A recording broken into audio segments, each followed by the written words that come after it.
sort, or whether that is simply precautionary. What we can tell you is that just in the last several minutes here, 2 or 3 minutes, a second or third, I guess technically, extraordinary event has happened here in Lower Manhattan. You can see this extraordinary plume of smoke that is, or was at least, the second tower of the World Trade Center.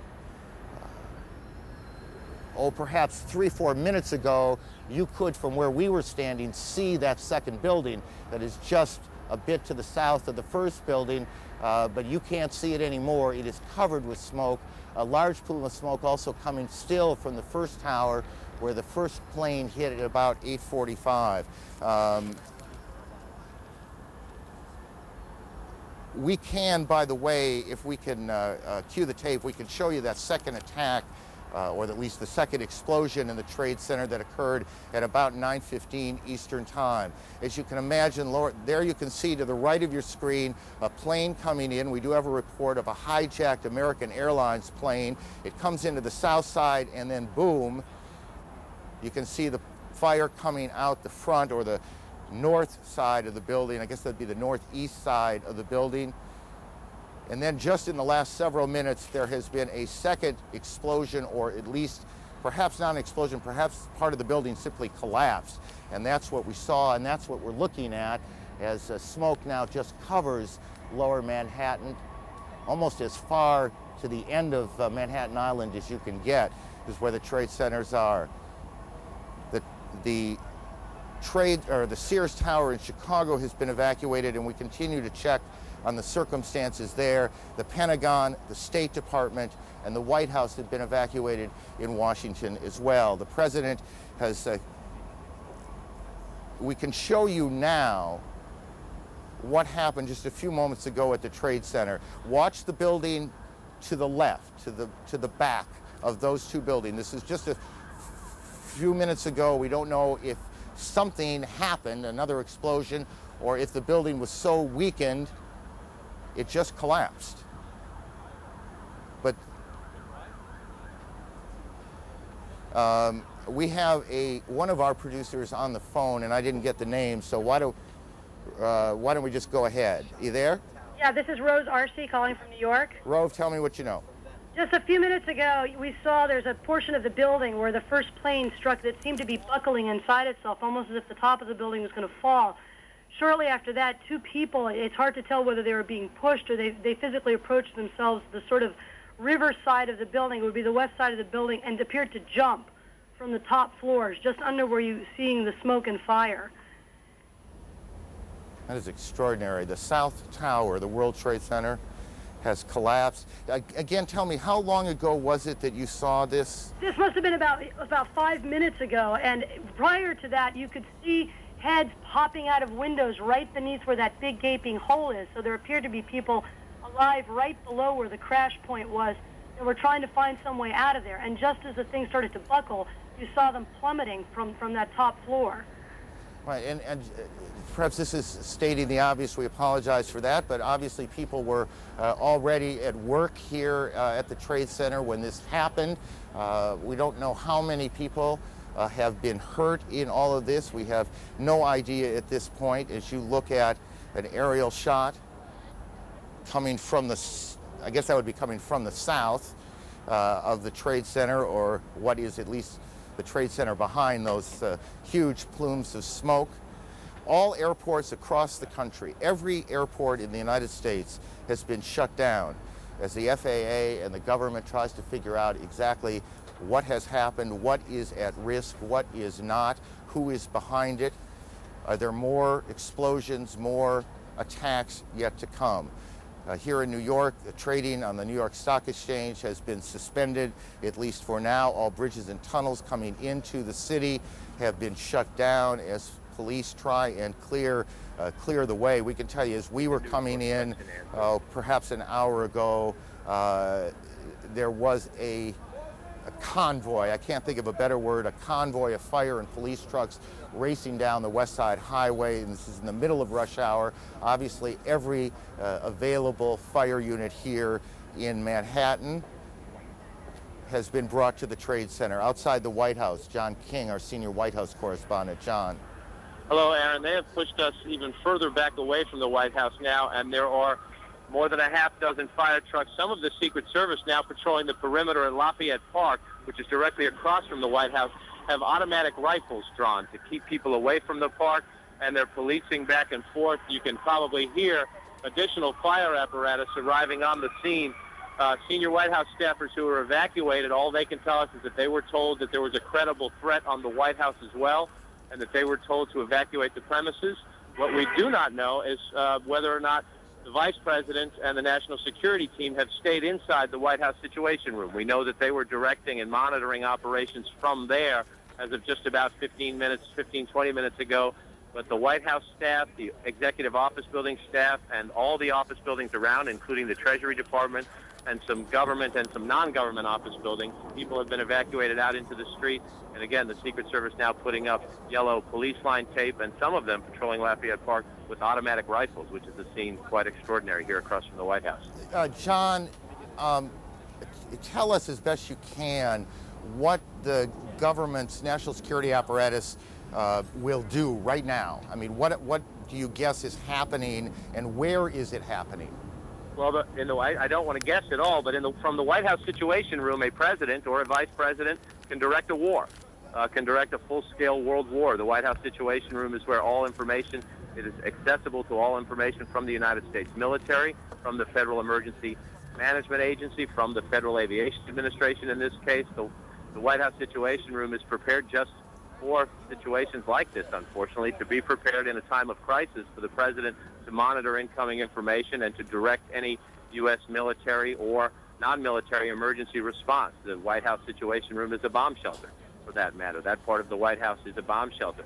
Whether or not they have stayed in there is unclear. We know in the past that would be the routine. We just do not have a direct answer as yet, because most of the staff, if not all of the staff, has been evacuated from the premises. So I gather you're just you're not able to get any calls into the building right now, or at least not getting them answered at this point. Calls you get into the building are not answered at this point. And more fire apparatus showing up now as we speak. We saw most of the senior staff come out. We have not seen the national security staff that we would recognize anyway, but I should note there are other gates from the White House. We are on the north side, and this is John, you're being drowned out by the sirens. Alan Dodds-Frank of our bureau here in New York joins us on the phone. Alan, where are you? Hi, Aaron. Our colleague Jennifer Westhoven also just arrived. She was closer to the building. I'm just south of Canal Street, about 10 blocks north of World Trade Center. And just before 10 o'clock, parts of the building began peeling away. People started screaming. Jennifer tells me, because she was a little closer to the building, that the police began yelling, "Run, run," and thousands of people started running away from the buildings as they were falling. That was, of course, followed by a onrush of ambulances and special police vehicles. Some people have told us, although I can't confirm this, that dozens of stories of the building have fallen away, maybe down as low as the 30th floor. Let's get him Mike. And again, just because we lost a little bit at the beginning, where are you physically now? This is I'm just south of the Holland Tunnel in downtown Manhattan, perhaps 10 to 15 blocks north of the World Trade Center. Got it. And the pictures that our viewers are looking at, this was that collapse of the South Tower. Correct. Just a few minutes ago here in New York. Yes, and moments after that, people began running toward us. And Jennifer Westhoven, who normally is at the stock exchange, was only about 5 blocks away, and she saw the same thing. Alan, thank you. Let me go to one of New York's deputy mayors, Randy. Former deputy mayor. What are you hearing, Randy? I only know what I have seen on television. I've tried to talk to some friends. Here we go. Hand me the microphone. There we go. I only know what I've heard on television. I've tried to speak to some friends. Obviously, phone lines, communication is difficult. Nothing prepares you in life for a senseless tragedy like this one, but there is no city better prepared to deal with such emergency situations than New York City. Tell me, based on the plan, what is happening 30 blocks away? Sure. Mayor Giuliani established early on an Office of Emergency Management to coordinate all the government agencies involved. So you have coordinated leadership of police, fire, health, all the city agencies responding to that emergency. They've planned for this kind of event. Unfortunately, this is not a unique occurrence in the life of New York City or our country. Tragedies like this have happened. It may not be a unique occurrence, but it is a very rare and extraordinary one. It is extraordinary, right. And therefore,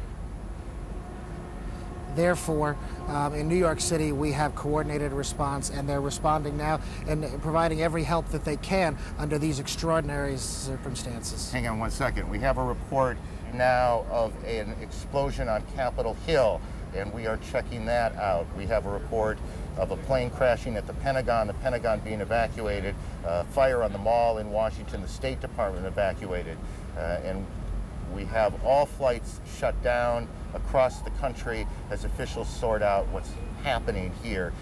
Randy, back to you for a second. How much of the, well, if I recall this correctly, there is what was called a bunker, the mayor's bunker, for these sorts of events in the Trade Center, correct?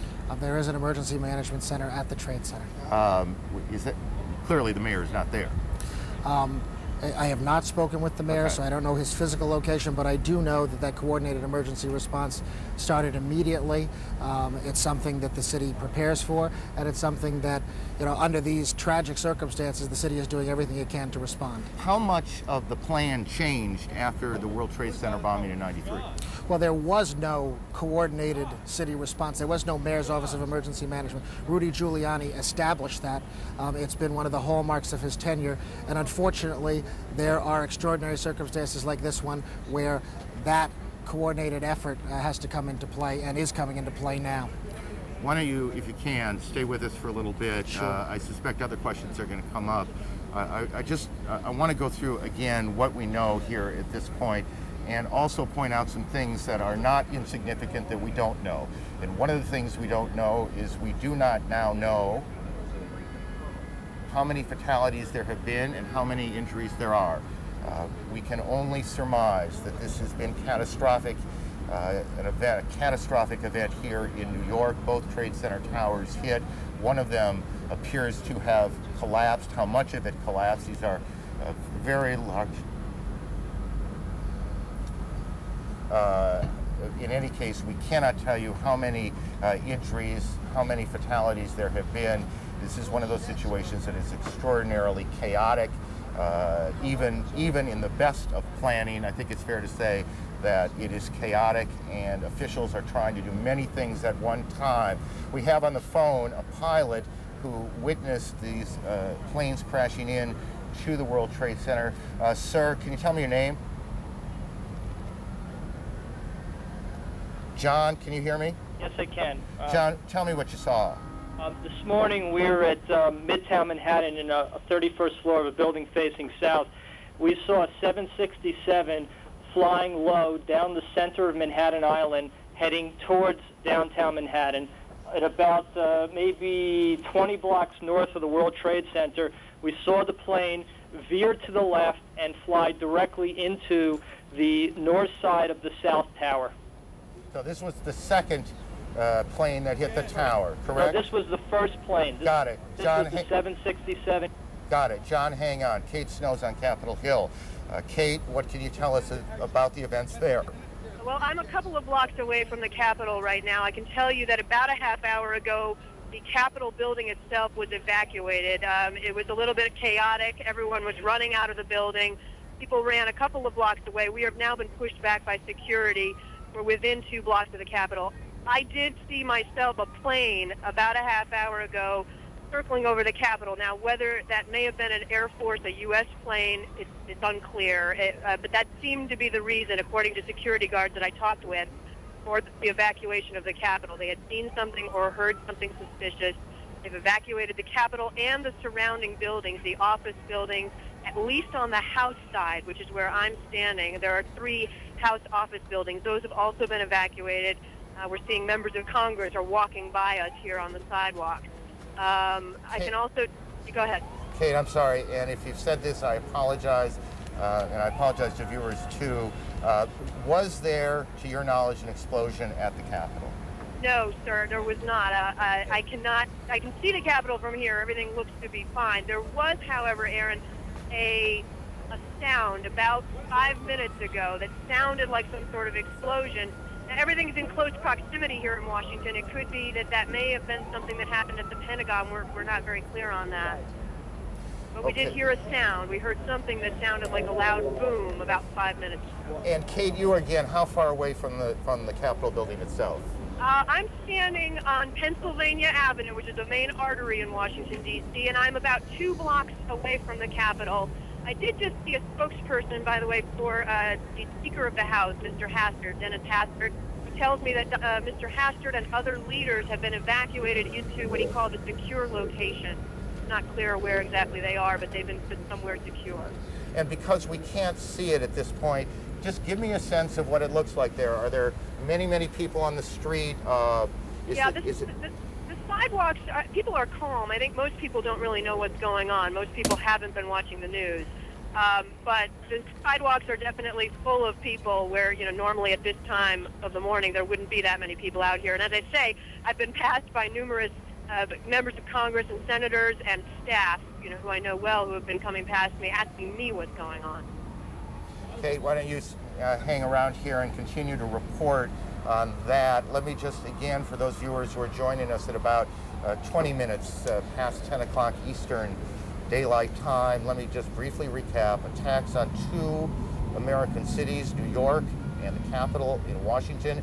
It began at about 8:45 Eastern Time when a plane crashed into the World Trade Center. That was the building hit first. And then about a half an hour later, a second plane, and I'm not sure if we have the tape available.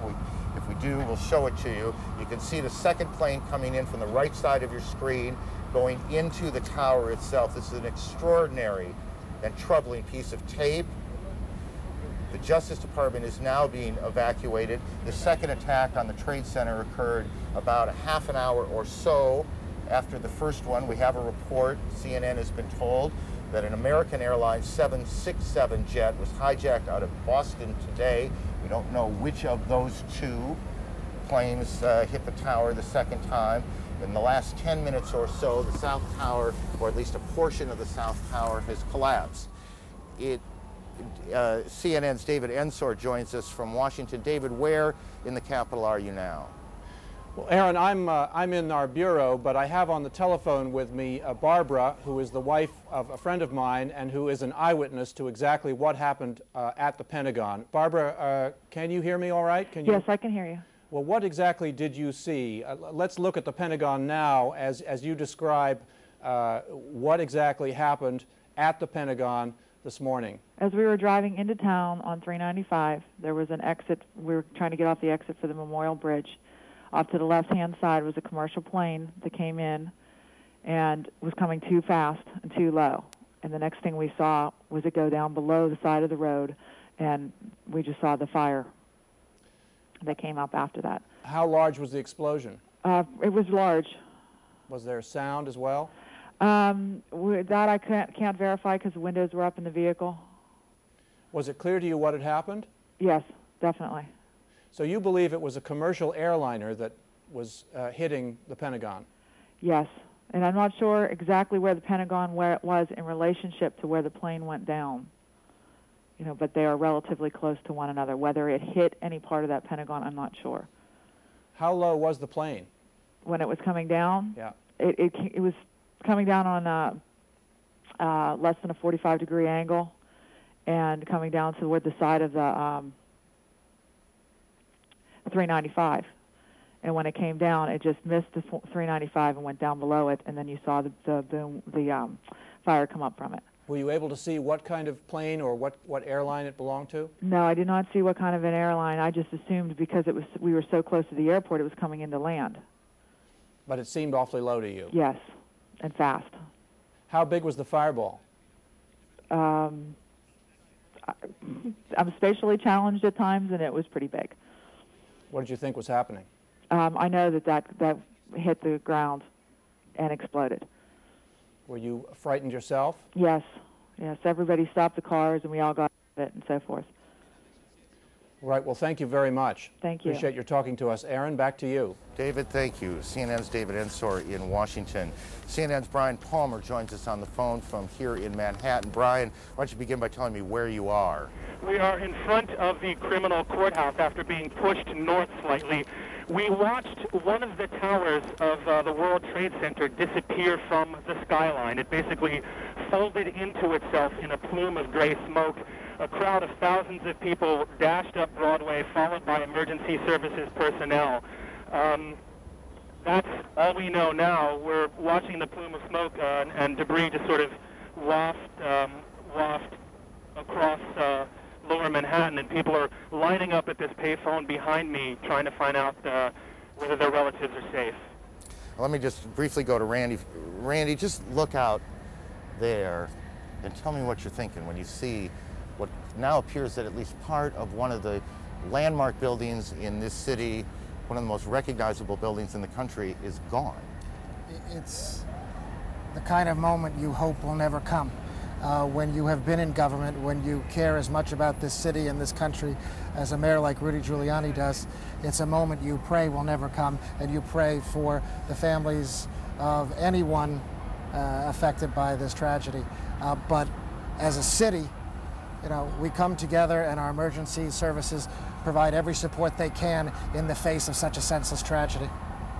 It is an unbelievable scene as Incredible.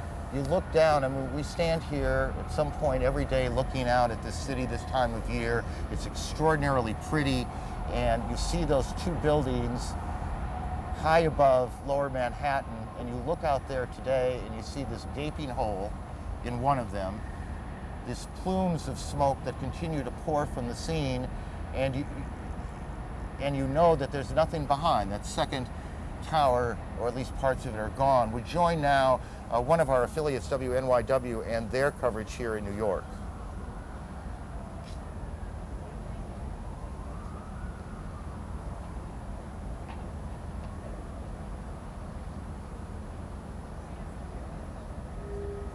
Well, we'll try and make that connection again in two cities now, and there are a lot of pieces of information floating around. We need to try and button up some of this. We had a report earlier that we now we believe we could tell you is not correct, that there was an explosion at the Capitol. There was none, as we now believe. There was no explosion at the Capitol. Air travel routed to Canada has been international flights going into the United States or into Canada, guys. Into the United States. International flights headed for the United States are being sent to Canada now, to airports there, as all air traffic in the United States has come to a halt. The FAA has shut down every airport in the country, and to our knowledge, and this is to the best of our memory, that has never happened before. We're starting to get some pictures of the scene from the ground here in Manhattan. Again, this all started about almost an hour and a half ago, I guess, a little more than that. This is a live picture of the scene now. We have crews on the ground, and they've been trying to get tape back so we can show you the situation on the ground. As you can imagine, literally, thousands of police, fire, rescue officials have converged on the scene. There are, and we don't know how many, injured to be tended to be taken to hospitals, and we continue to check hospitals to find out how many, the extent of injuries. We do not yet know how many fatalities. I've never heard of that outfit before either, but there is the scene. This is tape now from WABC here in New York. Their crews shot this picture, as you see, fire trucks and firefighters, rescue personnel at the Trade Center about 30 blocks from where we are right now. And you can see these huge columns of smoke coming off of the front tower and then a bit from the back. As you see, again, the crews working their way towards the tower themselves. It was 1993 that I suspect many of these same firefighters converged on these very same towers after the bombing in the garage level help me with this, but I'm pretty sure it was in the garage when a Ryder truck came in and blew up in the garage. I'm not sure it was a Ryder truck, but a truck came in and blew up in the garage, and that was in 1993. Center, we heard a big bang, and then we saw smoke coming out, and everybody started running out, and we saw the plane on the other side of the building, and there was smoke everywhere, and people are jumping out the windows. Over there, they're jumping out the windows, I guess because they're trying to save themselves. I don't know. And I don't know, everybody just doesn't know where to go. They won't everything is blocked off. You can't even, they're telling us to get out, but there's nowhere to go. And then I heard that another plane hit, and if you go over by there, you can see the people jumping out the window. They're jumping out the window right now. Oh my God. All right, ma'am, thank you. That is one of the witnesses to these extraordinary events this morning here in New York. Again, and I know that for many of you, you've heard this a lot, but I think it's important as people join us as they do in moments like this. They are coming in all the time, that there have been attacks in 2 American cities, New York and in Washington. The trade centers here in New York have been hit by airplanes. In Washington, there is a large fire at the Pentagon. The Pentagon has been evacuated. And there's, you can see, perhaps the second tower, the front tower, the top portion of which is collapsing. Good Lord.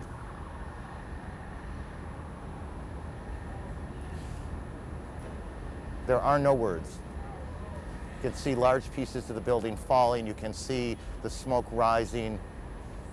You can see a portion of the side of the building now just being covered on the right side as I look at it, covered in smoke. This is just a horrific scene and a horrific moment. The president, who is in Florida today, is en route back to the White House. He took off a short time ago. The White House itself has been evacuated on the basis of what the Secret Service says was a credible threat on the mansion itself. We believe now that we can say that portions of both towers of the World Trade Center have collapsed. Whether there were second explosions, that is to say explosions other than the planes hitting them, that caused this to happen, we cannot tell you. Rose Arce, one of our CNN producers, is on the phone. Rose, what do you got? I'm about a block away, and there were several people that were hanging out the windows right below where the plane crashed, when suddenly you saw the top of the building start to shake, and people began leaping from the windows in the north side of the building. You saw 2 people at first plummet, and then a third one, and then the entire top of the building just blew up, and splinters of debris are falling on the street. Where I'm right now, there's a thick plume of smoke, and you can see crowds of people, including emergency service workers and police officers, running from the scene, screaming, and there's a school nearby where there were kids in the schoolyard. That has been emptied out, and they're running up the street now, too. The whole sort of the neighborhood, I'd say several blocks up, is covered by this almost powdery smoke, little tiny pieces of building you can see just floating in the wind around it. It's almost like a huge cloud had kind of enveloped that part of lower Manhattan. It is just one of those awful moments that you need to look at for a minute or two to absorb exactly what has happened. 2 of the most recognizable buildings in the city of New York have been attacked, and both of them appear to have collapsed, at least in part. The second of the 2 collapses taking place just a moment or so ago, perhaps 2 or 3 minutes ago. There are also apparently coordinated attacks that have taken place in Washington on the Pentagon. The State Department has been evacuated. Just a few moments ago, as we said, and perhaps 20 minutes after the first tower collapsed, we turned around and saw what looked like sparks falling, and then the top part of tower number 1 collapsing. These are shots from the ground of that scene. There have been frantic efforts to get people out of the tower. Now this is tape, and you can see now whether that was an explosion or exactly what happened that caused that second tower to collapse. We cannot tell you. CNN's Kelly Wallace is on the phone with us. Kelly? Where are you? What can you tell us? Aaron, I'm just about 4 blocks north of the location of where the World Trade Center was standing. I was actually en route to the command center, people really staring in disbelief. And then as you saw, of course, the pictures watching that tower come down, people just couldn't believe their eyes. Police then pushing people immediately, people turning around and starting running ways blocks away from the site. There is black smoke and is covering the air. You see people covering their mouths with some handkerchiefs and their coats, and basically, it's an unbelievable scene. Most of the people have gone. The police are really pushing people away. There were a lot of people as I was making my way down here, Aaron, people just staring, getting on the cell phone, crying, recounting stories where they sort of, basically had seen what happened earlier today, trying to get in touch with loved ones, very concerned. And then, of course, some people watching the other tower come down earlier, and then a group of people then watching this other tower come down, a woman passing me covered in soot. Basically, the sky is just black. You can't even see down to lower Manhattan from the vantage point right now. The police have cleared off all these streets, pushing people away. Police telling us that you have to get out of here, pushing people away in garages. It's an unbelievable scene, Aaron. You can see in this shot, our viewers can, a helicopter shot coming across the harbor, the Statue of Liberty prominent in the foreground, and smoke and devastation and tragedy in the background. A tragedy that continues to unfold, and one that still has many, many unanswered questions. We have a report now that a car bomb has exploded at the State Department. We are working to confirm that as well. Howard Safer is a former New York City Police Commissioner, the top police job here in the city, and he joins us for a few moments. Mr. Safer, what do you see? Look at that. What do you see? I see something that's unimaginable. I see what is a police commissioner's worst nightmare. This is a situation that obviously was well planned, well coordinated, and the loss of life that's taking place down there is just incredible, and is going to strain the emergency services of this city to the hilt. Are you hearing any specific information? Are you hearing anything about the number of injuries, the number of fatalities, the number of people in that building, those buildings? Are you getting any of that information from I know colleagues? I know there are 50,000 people who work in the World Trade Center. I know that every ambulance and every fire company in the city and has been called in and dispatched there. It's unimaginable, but the loss of life is going to be huge. You're as familiar with the city's plan or plans for these kinds of incidents as anyone in the city. In all honesty, does the plan cover the scope of what appears to have happened here? No, we have an Office of Emergency Management. The plans for responding to a disaster are probably as good as any in the world, but nobody ever would contemplate that we would lose the 2 World Trade Centers and in this manner. Tell me what's happening there, would you guess, in the sense that what are police doing? What's the first thing that has to happen? Triage? The first thing is triage. The first thing is to identify who can be treated, who cannot be treated, to get those ambulances to hospitals. Every hospital's emergency room is open and I'm sure working right now. And this is just a situation, it's like a war zone. And you have to logistically treat it like a war zone. You have to have your front lines, you have to have your support, and you have to have people who are constantly in there doing something. I was also fire commissioner before I was police commissioner, and it's no longer an issue, unfortunately, but a high-rise fire like that is almost impossible to fight. At this point, would you say that every police officer, and there are what, 40,000? There are 41,000 police officers in the city have been called in? Oh, every one of them. I know every firefighter has been called in. And how many firefighters? There are 14,000 firefighters, and I'm sure we'll be getting help with equipment from our adjoining communities as well. I mean, this is a logistical exercise that makes the first attack on the World Trade Center, relatively small. Because of its scope. Because of its scope. And its place in the building itself, that it was high up in the building. Does that complicate things? It does. Once you get above the 10th floor in a fire, it's almost impossible to fight a high-rise fire above the 10th floor, except by sending firefighters up there and using hose stands. Then you run into water pressure problems. I was just thinking about this not long after the World Trade Center bombing. The engineer who designed the World Trade Center told me that the World Trade Center was designed to withstand a 707 direct impact. Well, obviously, that wasn't the case. It seems not.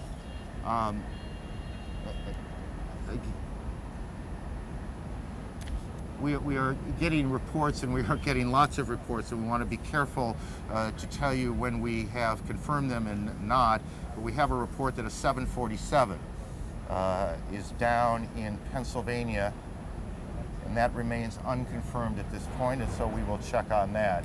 I want to get back to the former commissioner in a moment, but again, to briefly recap, you have buildings in Washington now evacuated, the White House, the Pentagon. We have a report that there has been a collapse at part of the Pentagon itself. There was an explosion. You can see the Pentagon on the right side of your screen, and that is a live picture as well. On the left side of your screen, you see the situation here in Lower Manhattan in New York, where both of the World Trade Center towers have collapsed. This morning, as people were coming to work, all airports in the country have been shut down. International flights that were heading this way are being diverted to Canada. The White House has been evacuated. The president was in Florida this morning, and he spoke briefly and said, in truth, the kinds of things, and about the only kinds of things you can say in moments like this, that the government will do everything it can to hunt down whoever is responsible. This is obviously an extraordinary crisis for the president, and the first crisis, major crisis like it, that he has had to face, compared to the plane that was forced down in China. That seems small right now compared to what's going on here in New York and in Washington, and the president is headed back on Air Force One from Florida to the White House. The White House itself has been evacuated. We are trying now to figure out where the relevant players in Washington are, where the vice president is, the national security team, where they are meeting. We are working very hard right now to find out what both the FBI, what the CIA, what the Secret Service knows. It is chaotic now in two cities. You have major buildings that have been evacuated. It's very difficult, obviously, to get phone calls through as you look at the Pentagon, and I suspect we are also getting a report as you look at these pictures of the Pentagon, and I, in all honesty, suspect you see them a little more clearly than I do, but part of the building appears to me, as I look at it, to have collapsed. That's the Pentagon, and those pictures are live at 10:40 Eastern Time this morning. We have a report now of a fourth explosion at the Trade Center, and Brian Palmer, CNN correspondent, is as close as he can get to the area. Brian, what can you tell us? We are, in fact, as close as we can get. I'm not going to give you an exact time frame, but several minutes ago we were standing in front of the United States courthouse when we saw the second World Trade Center disappear from the skyline. It collapsed before our eyes, again, in a plume of ash and debris. People rushed north. We had a New York City Police Department officer here with us who witnessed the first collapse, but he actually had to dash off to duty. We've been watching people crying. Some people had relatives in the buildings. They are not sure whether they are whether they've been evacuated, removed for the buildings, or not. Was there, Brian, did it sound like there was an explosion before the second collapse, or was the noise the collapse itself? Well, from our distance, I was not able to distinguish between an explosion and the collapse. We were several hundred yards away, but we clearly saw the building come down. I heard your report of a fourth explosion. I can't confirm that, but we heard some boom, and then the building fold in on itself. We are told, Brian, hang on, we're told that the Secretary of Defense is being evacuated from the Pentagon. The Pentagon, a portion of the Pentagon has collapsed after, and I'm not precisely sure on this, and I want to tell you when I'm not precisely sure, but apparently a plane or helicopter hit part of the Pentagon itself. As you take a look at the pictures there, I must say, every time we hear a plane coming up overhead, it gets a little nervous where we are.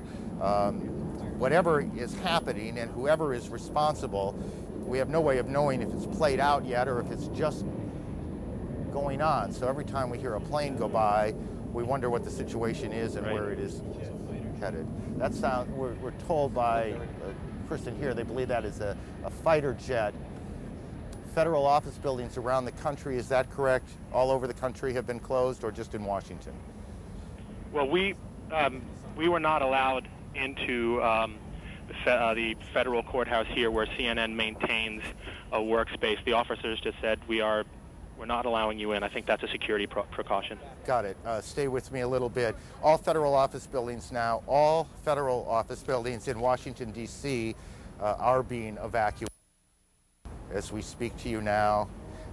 There are a variety of reports, and it's important to try and put this in some kind of order, but the most important things to tell you if you're just joined in is that what has all the makings of an extraordinarily well-planned terrorist attack on both Washington and New York has taken place this morning. The trade centers here in New York, the 2 World Trade Center towers have collapsed after being hit by a plane. Maria Hinojosa joins us on the phone. She is in New York, down near the building. Maria, what can you tell us?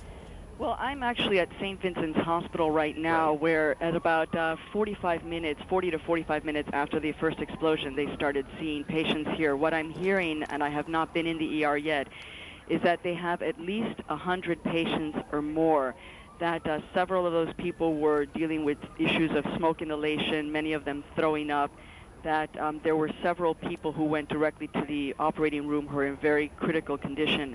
Outside the hospital, people are coming in trying to help, to donate blood. Essentially, everybody here at this hospital is in a state of shock. I mean, I walked into the testing area, and the women here who usually just draw blood are also extraordinarily moved and shocked. They're moving in and out of the emergency room to try to help as many people as possible.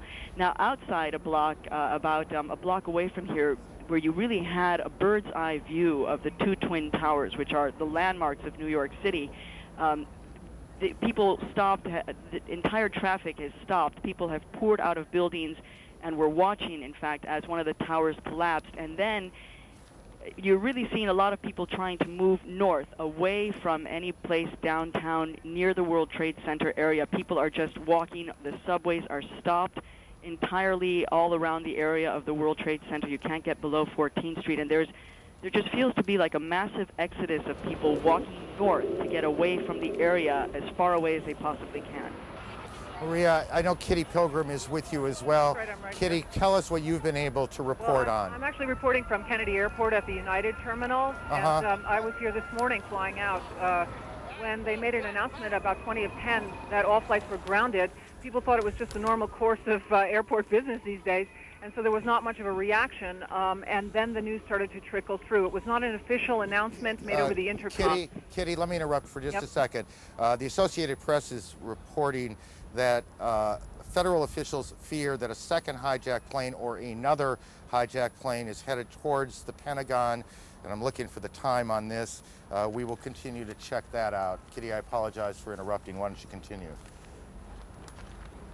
Did we lose her? Everyone didn't react, but then the news came through. I have never seen Kennedy in this condition. I've been here many times. People are in absolute shock. No one's talking. They were just staring at each other with their arms dropped to their sides. A pin could drop in the United Terminal. There were a couple hundred people there, and no one was saying anything. After about 20 minutes, people rushed to the phones. You cannot phone out. There's no real access back to the city. People are trying to get back. They've unloaded the baggage from the planes. They've asked that everyone pick up their bag and take it out of the terminal and take it home. And they're asking everyone to please leave. People are just finding it difficult to leave. They are not officially evacuating Kennedy Airport at this point, at least at the United Terminal. The attendants have been asked to stay. And again, there's still several hundred people standing around not knowing what to do. No one's even speaking. And again, for people, Kitty, thank you, not familiar with New York, Kennedy is the major airport handling international flights into the city. It is also an enormous complex of 7 or 8 or 9 terminals. That's exactly right. And in fact, the baggage has been unloaded into a separate terminal from where I am, and they're asking people to walk over, pick up their bags, and take them out. It's virtually impossible to get from place to place at Kennedy, and of course, bridges and tunnels into Manhattan are inaccessible at this point. No one has anywhere to go. Kitty, thank you. And we'll get back to you. Chris Plant at the Pentagon has more. He joins us on the phone. Chris, what can you tell us? Hi, this is Chris Plant at the Pentagon. Can you hear me? Yes. Chris, we hear you. Go ahead. All right. The area to the west of the Pentagon has been evacuated further back by law enforcement and military officials as they anticipate a second aircraft arriving at the Pentagon. It's been deemed to be threatening enough where I saw at least one F-16 fighter jet in the air over the Pentagon headed to the west where the plane was reportedly coming in from. Again, they're saying here that a second aircraft is expected to arrive at the Pentagon sometime soon. They take it seriously enough that they have scrambled at least one fighter jet that I saw, probably either from the D.C. Air National Guard or the Maryland Air National Guard, both of which fly F-16s. The west front of the building of the Pentagon along Route 27 has now partially collapsed. About a 60-foot section of the building laterally has collapsed the entire 5 stories. The building is obviously, the fire is traveling inward in the building toward the courtyard, and this wedge, as they call it, of the Pentagon, the westernmost wedge, Chris, which was just refurbished and was in fact reinforced for terrorist attack and for just this sort of thing. I know that there were a significant number of injuries. I'm unaware of any numbers on fatalities at this point. People here who came from the building are suggesting that surely there were fatalities, but no one could confirm any. I have spoken to a number of people that I know who pulled people out of rubble. There were severe injuries. There are a number of helicopters here evacuating injured people, and I am told by one senior military source that the plane in the side of the building has been tentatively identified as a Boeing 767, a full-sized airliner, Boeing 767. But that at this point they're waiting for the arrival of a possible second plane, which has been deemed to be a threat, and as I said, fighter jets have been scrambled to address that matter. Chris, stay with us. That's extraordinary bit of information coming out of Washington now. Let me add to something that we said earlier. We have a report now that a large plane crashed this morning north of the Somerset County Airport, which is in western Pennsylvania, not too terribly far from Pittsburgh, about 80 miles or so. Boeing 767 jet, don't know whose airline it was, whose airplane it was, and we don't have any details beyond that which I have just given you. We don't know if this is somehow connected to what has gone on in New York and Washington, but we do know that another plane has crashed, this one about 80 miles south of Pittsburgh, or at least to the southeast of Pittsburgh. Rose Arce, one of our producers here in New York, joins us on the phone. Rose, what do you have that's new? Yes, just a while ago, I think you saw that collapse of the top of the World Trade Center. Well, it looks like a large chunk of that debris has hit a building very close by, about 2 blocks away, next to an elementary school, causing another explosion. So for the last few minutes, I've been watching people running from that direction. There was one man, I'm not child, but you saw on the street. I've seen several emergency service workers carrying other emergency service workers from the scene.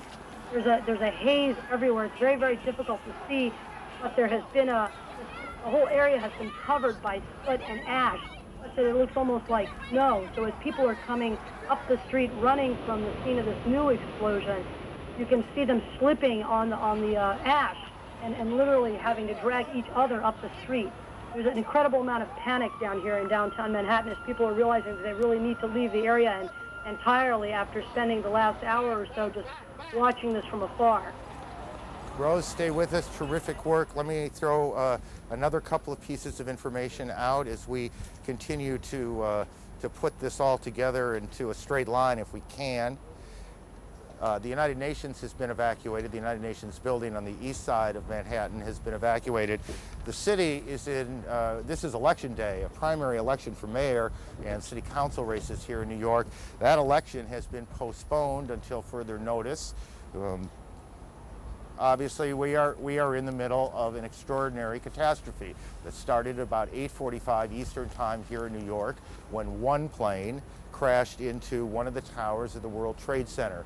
About a half an hour after that, as people were converging, as fire and police and rescue teams were converging on the scene, a second plane appeared to the west of the Trade Center buildings and slammed into the second tower. That's what you just saw, fire shooting out the north and east side of the tower.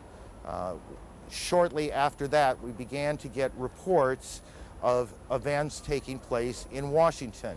An explosion which first came to us as a fire at the Pentagon. Now there's a report of a second hijacked plane heading towards the Pentagon. It is believed that one of the planes, perhaps both, but one of them we have been told was an American Airlines 767 that hit one of the Trade Center towers. About a half an hour after that, perhaps a little bit longer, lose track of time a little bit in these situations, the first tower, or let me correct that, the south tower, the second tower, the one to the left, collapsed.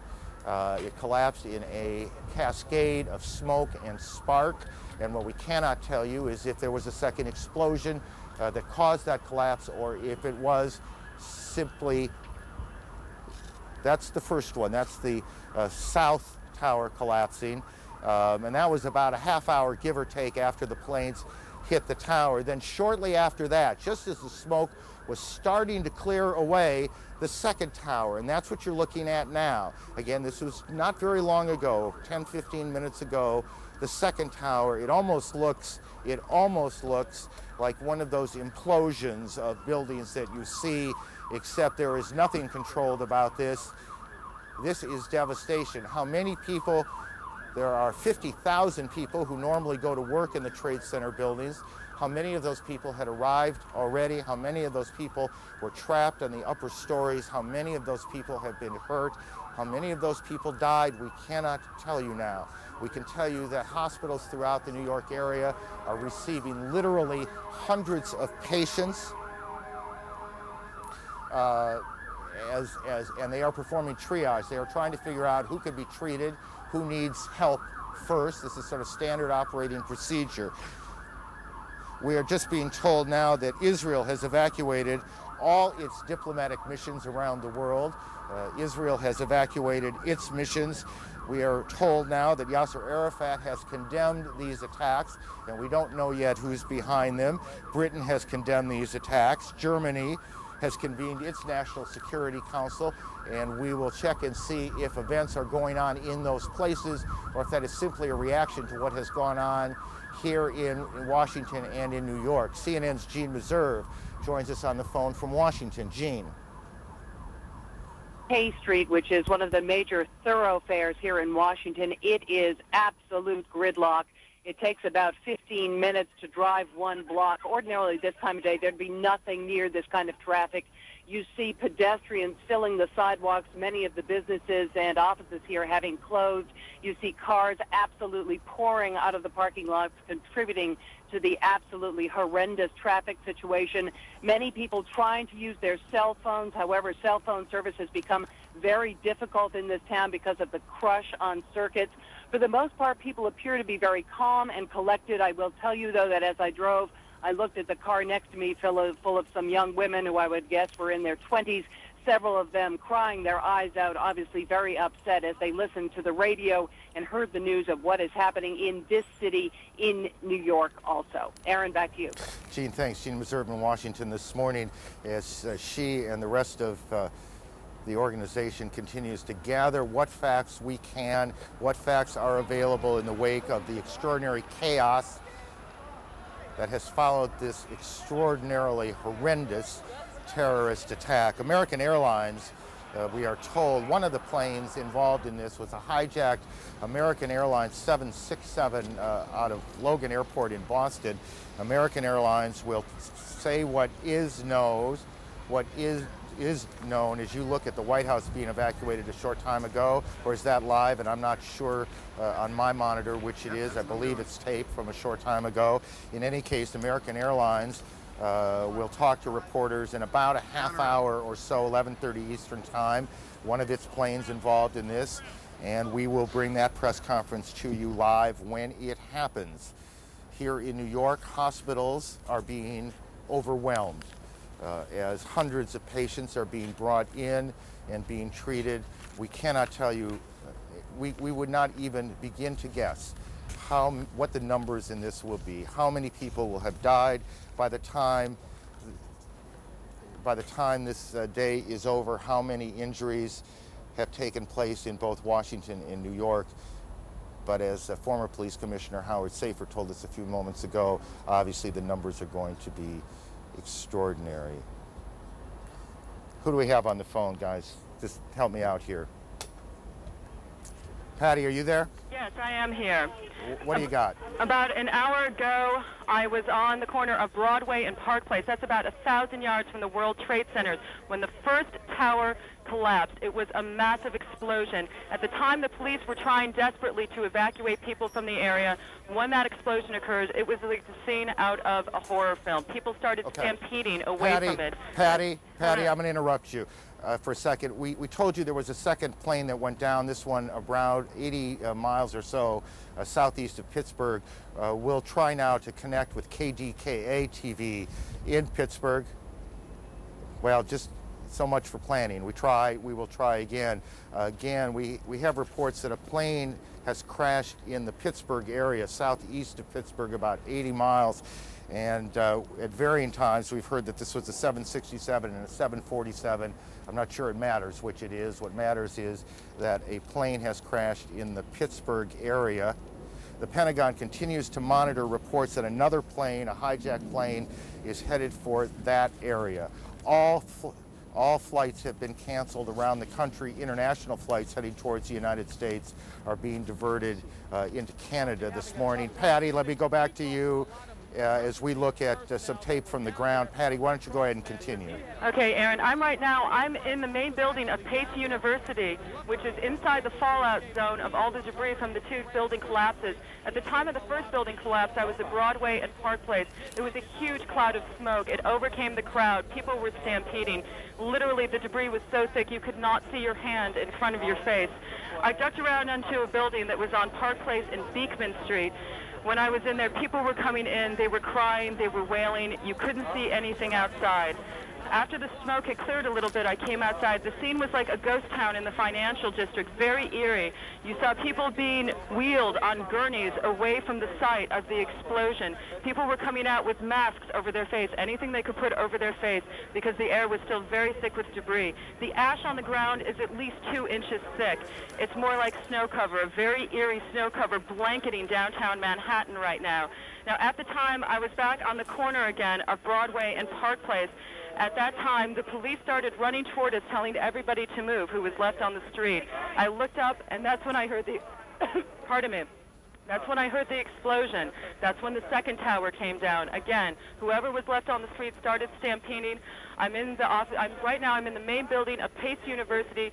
People are crying. They have gas masks on their face. Authorities are making people go toward the basement. They're just doing anything that they can to move people away from the financial district. But again, it is a very horrifying scene down here, very eerie, like a ghost town. Patty, let me interrupt you. Mayor Giuliani is on the telephone, is part of New York One's coverage. We join our affiliate for that. Mayor Giuliani, since we have New Yorkers listening, and obviously their thoughts are with the people who are down there. Urge them to remain calm, to remain at home, or to remain at their place of business, unless they're in Lower Manhattan. By that I mean south of Canal Street. If you're south of Canal Street, get out, walk, and walk slowly, carefully. There are plenty of police around, but just walk directly. If you can't figure out what else to do, just walk directly north. That'll get you out of the dangerous smoke area. It'll also do us a big favor. It'll open up those streets, because we're going to be moving a large number of ambulances and emergency personnel in and out of there all day. I've talked to the governor. He is putting the National Guard on alert so that they can relieve our police officers and our firefighters later this afternoon. And we've asked the federal government for help from the urban search and rescue team.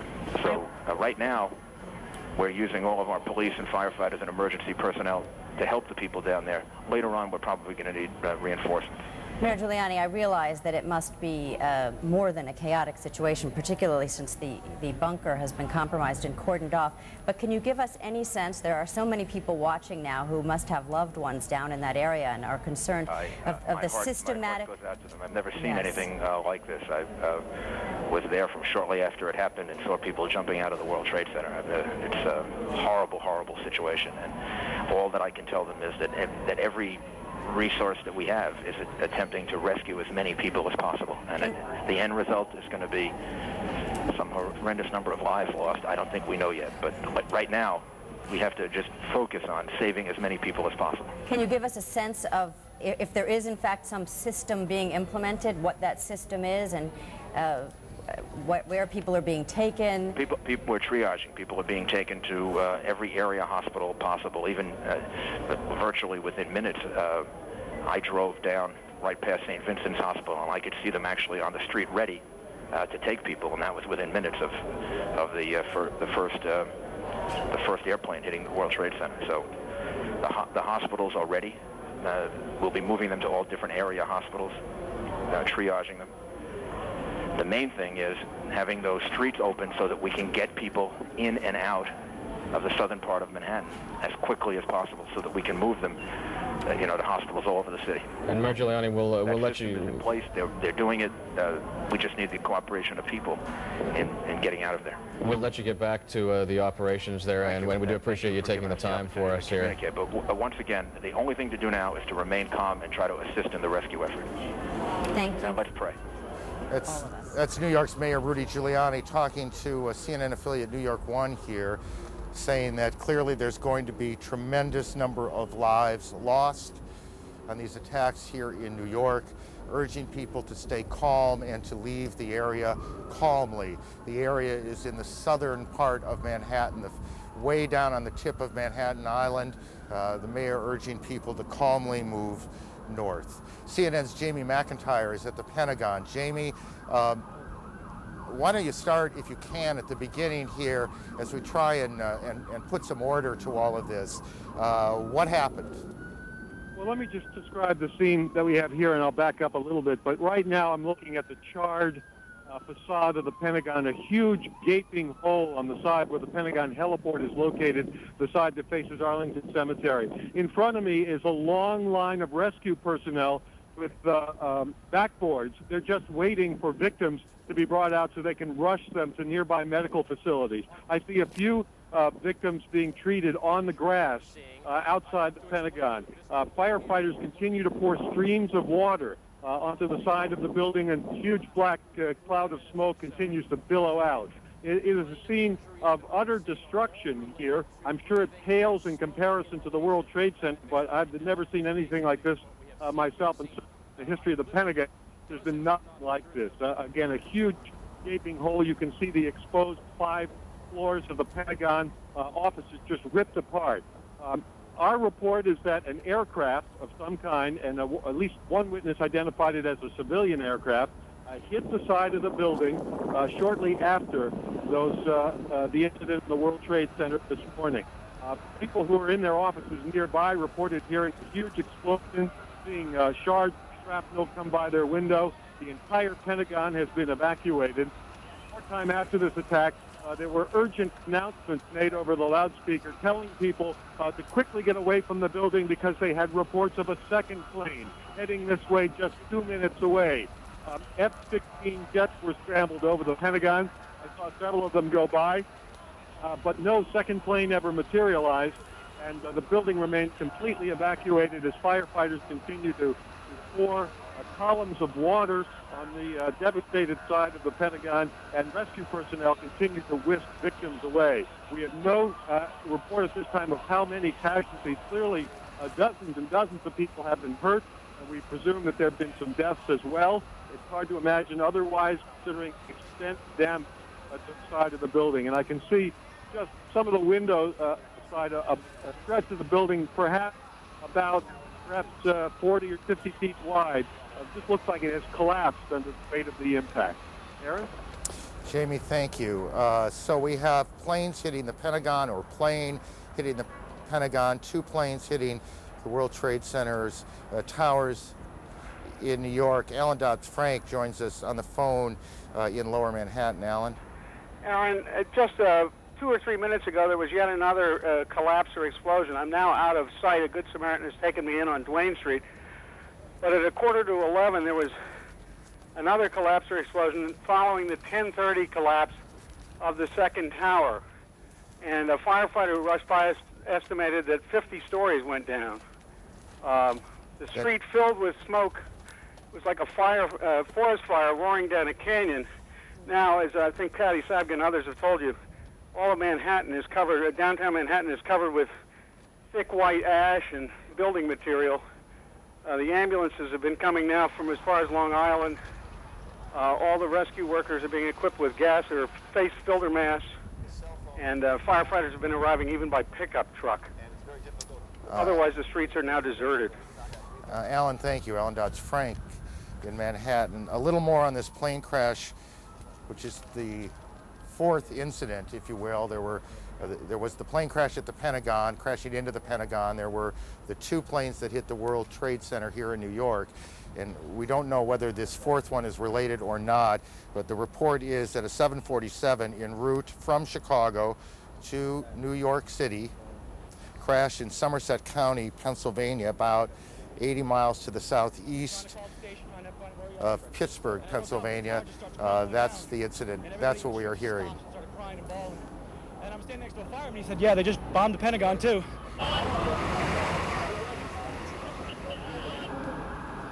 Our colleague, Jeff Green, well, we have a little more sound here from witnesses. I'm with the fire alarm company. The doorman goes to me, wow, I never seen a plane flying so low. And we looked out at it, all of a sudden, boom, it seemed like it wasn't even real.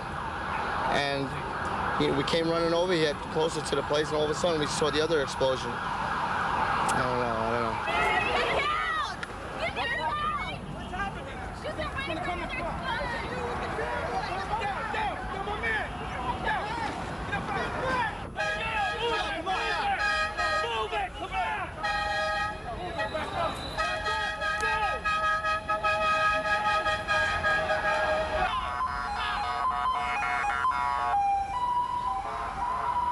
I was in B tower.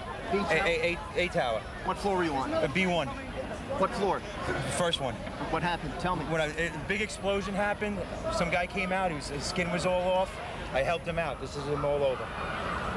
There's people jumping out of windows. I've seen at least 14 people jumping out of windows. It's horrific. I can't believe this is happening. Anything else that you saw? Were you there for the second hit by the plane? About 10 minutes later, the second building went off. Did you see it? Yes, I saw it. It just blew up. A big explosion. People started running. It was just chaos everywhere. Yes, I was right there. I was down in the basement. Came down. All of a sudden, the elevator blew up. Smoke.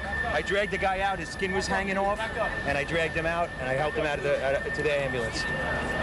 Thank you.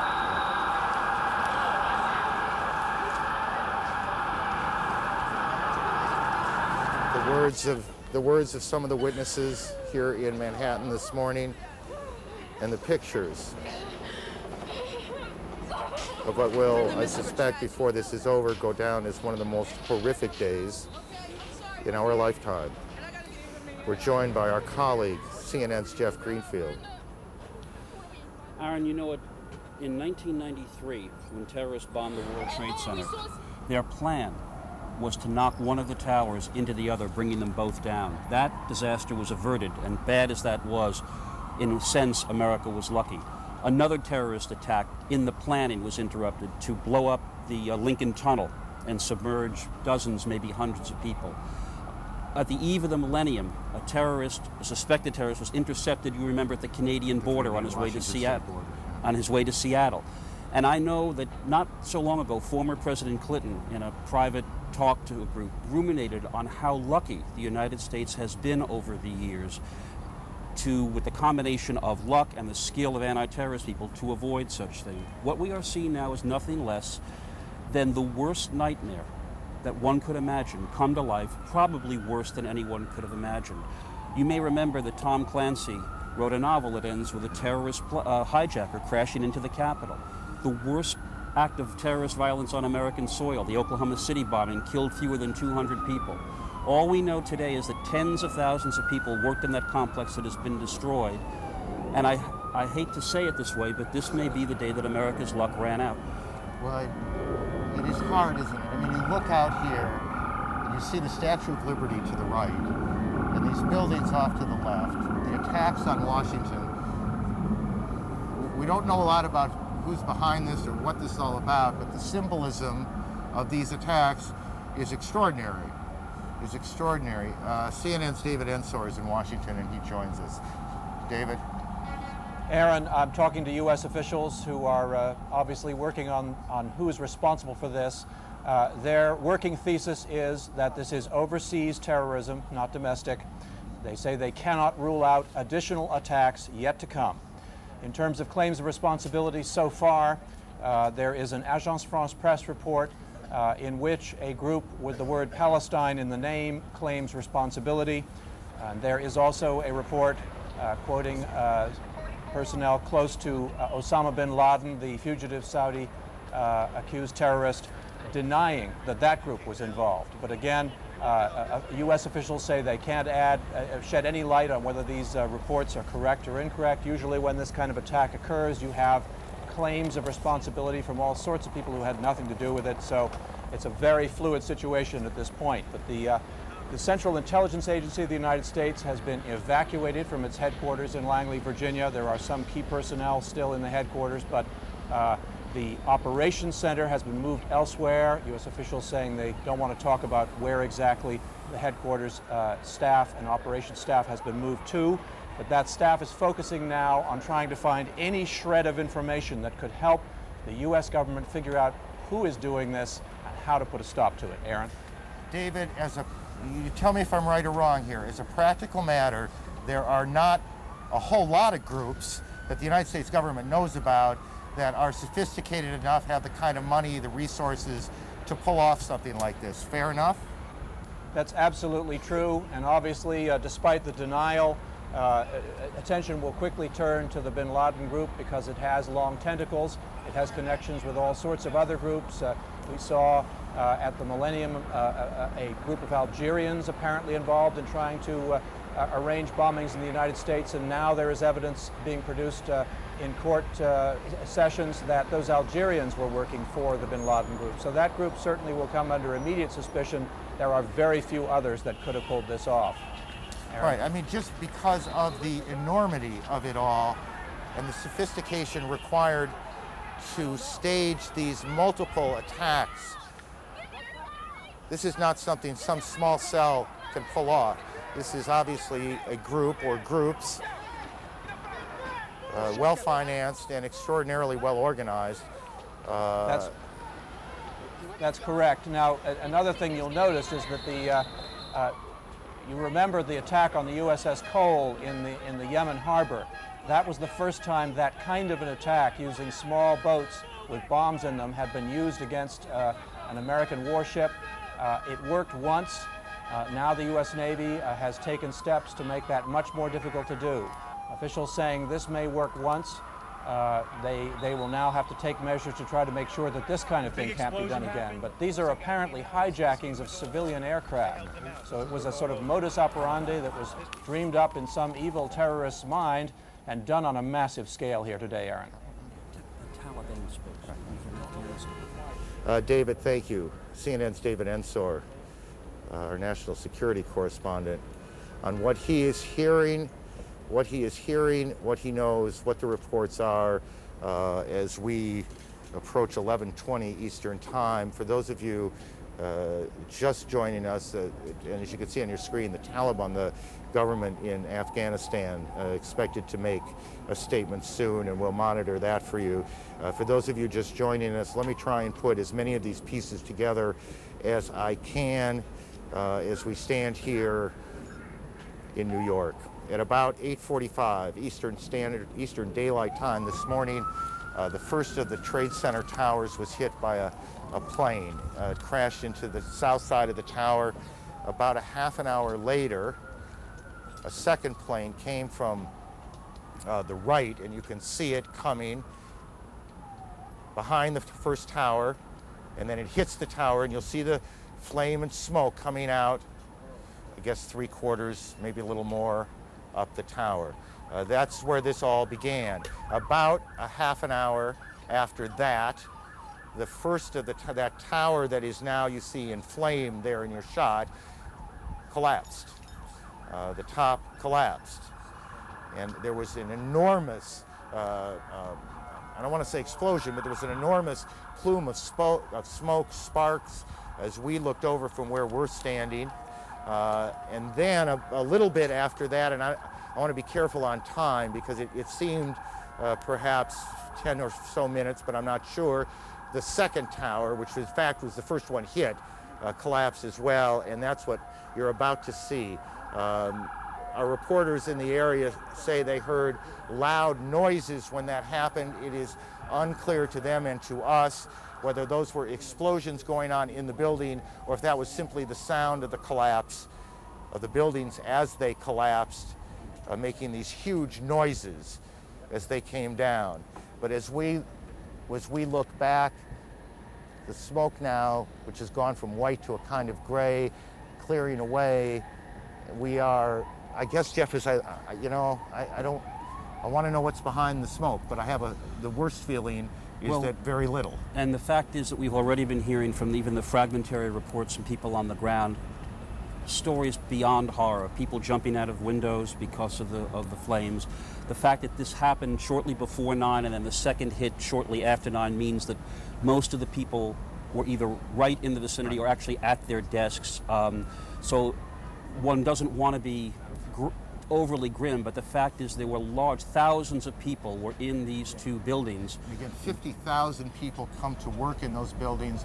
Many thousands more pass through those buildings every day. There are retail shops on the lower floors of the Trade Center. It is where the PATH trains from New Jersey come in. Correct. The trains, the commuter trains coming from the other side of the river from New Jersey come in and drop off and pick up their passengers. So it is an extraordinarily busy area. It is also an area, for a number of reasons, rich in symbolism to this city and to the country. You can see from where we are the Statue of Liberty in New York Harbor in the scene. So that's what happened in New York. At about the same time, and again, I don't want to put times on much of this yet, after one of these hijacked planes hit the Trade Center in New York, events started to unfold in Washington. A plane hit the Pentagon. And then there was a major fire at the Pentagon, and the Pentagon has now been evacuated. The State Department has been evacuated. The president, who was in Florida, went before cameras to denounce, as you would expect, and as we would expect, this terrorist attack, promising to hunt down those responsible. It was the president himself who first used, at least as I heard the story unfold today, the word terrorism.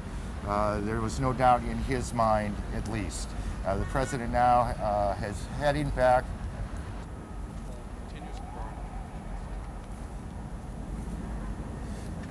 We are now getting a report from that American Airlines says that one of its flights, a flight from Boston to, I believe, Los Angeles, correct me guys if I'm wrong, is down, or at least they've lost contact with it. 81 people on board. This would be the second of American Airlines flights to have been involved, presumably, in this event. Another flight, this one from Dulles to Los Angeles, is down with 54 passengers on board. So again, so there are two American Airlines, one Dulles, Washington, D.C. to Los Angeles, the other Boston to Los Angeles. Both American Airlines planes reported by the airline to be down. It is also believed that an American Airlines plane, a 767, was involved in one of the hits on the Trade Center as well. We don't know if there's a reason why it is American and not any other. We won't speculate as to whether there is or not. We'll just tell you what the facts are as we get them, and that's what we have. American says 2 of its planes down, and I assume that is 2 other than the one that hit the Trade Center, and you guys check that out to make sure I'm right. And we have a report of a crash in Somerset County outside of Pittsburgh. Right, I believe a 767, though we're getting reports perhaps a 747, which doesn't quite fit into what we believe flies Chicago to New York, is also down as well, and I do not know the airline involved there. Let me just go back okay, I do now. It's a United Airlines plane. So we have a number of planes down, a number of planes involved in these attacks. The Boston to Atlanta, if I'm reading the notes correctly, had an American 767 with 81 passengers on board, 9 flight attendants, 2 pilots. Flight 11. Reported down. That's American Airlines Flight 11. And American Airlines Flight 77, which is a 757 jetliner, Dulles Airport outside of Washington to Los Angeles International, with 58 passengers on board, 4 flight attendants, 2 pilots, also reported down. And then there is this United Airlines jet which crashed about 80 miles to the southeast of Pittsburgh. We should also mention, I think, Aaron, that inevitably some of these early fragmentary reports are going to be needing correction, and that will be done as soon as possible. We had a report of a second hijacked plane on the way to Washington.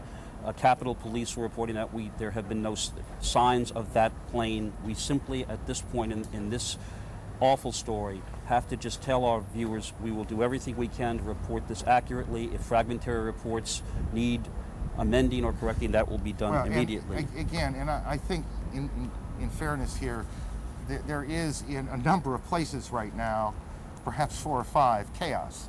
And numbers that come out aren't necessarily going to hold up. And in our reporting, we will be a bit conservative on some of this until we track it down. There's no point in allowing this thing to seem worse than it is. It is already horrendous, and we don't need to make it any worse by misstating numbers, and we want you to keep that in mind.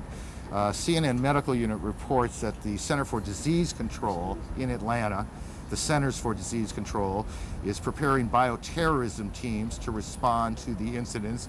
This, we are told, is simply precautionary. We have absolutely no reports and no evidence that there is any biochemical or bioterrorism going on, but clearly what is happening in every department of the United States government, and I suspect in every department of most major cities right now, the plan that they hope they never have to implement, the plan that they spent years preparing, is now in effect, not just here, not just in Washington, but around the country, because no one knows precisely where this is going.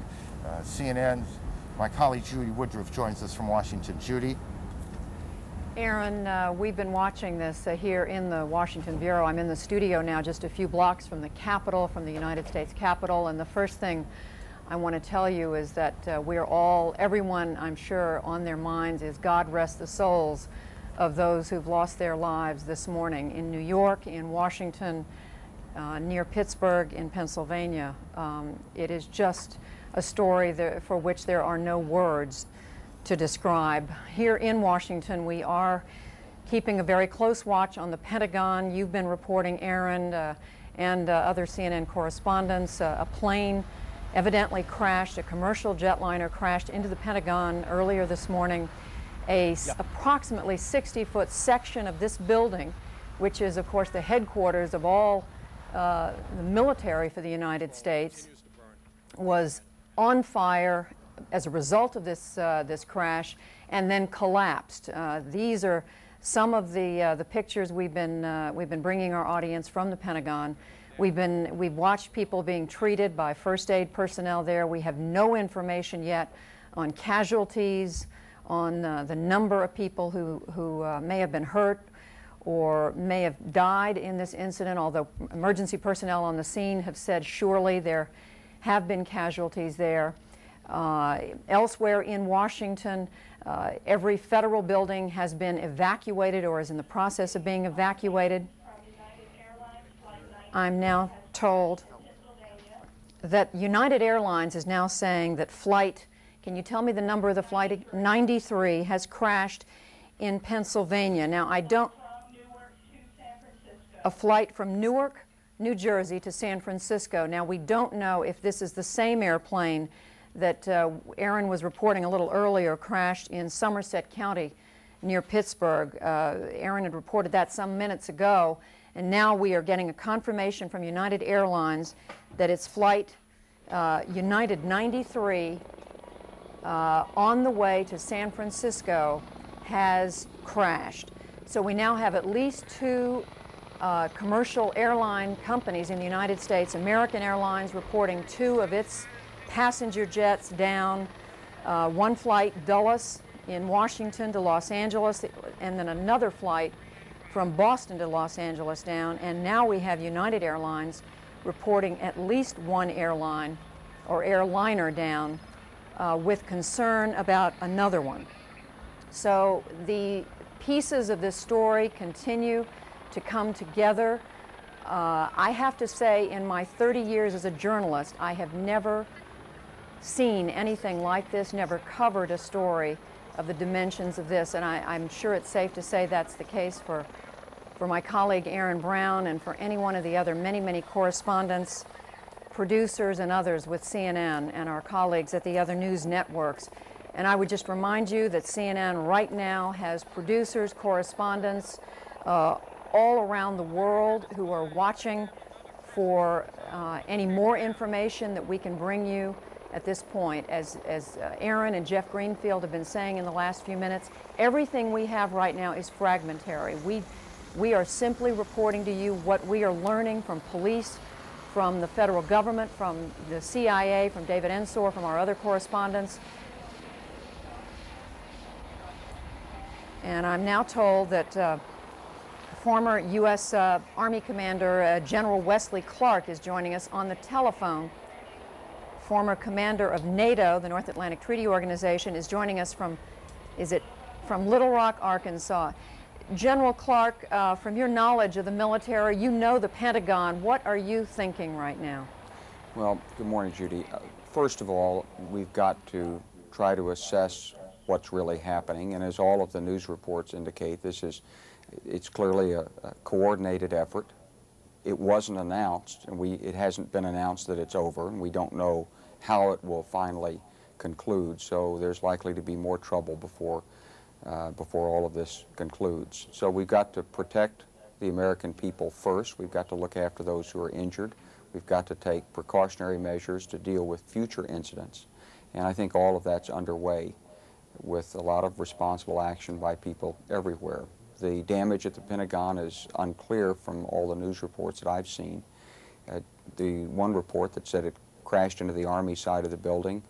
There are command centers in various places of the Pentagon, and there are many other alternate command centers. So I don't think there's really any issue about the command and control of the United States Armed Forces. I'm sure that's very solid right now. General Clark, why do you say there's likely to be more trouble?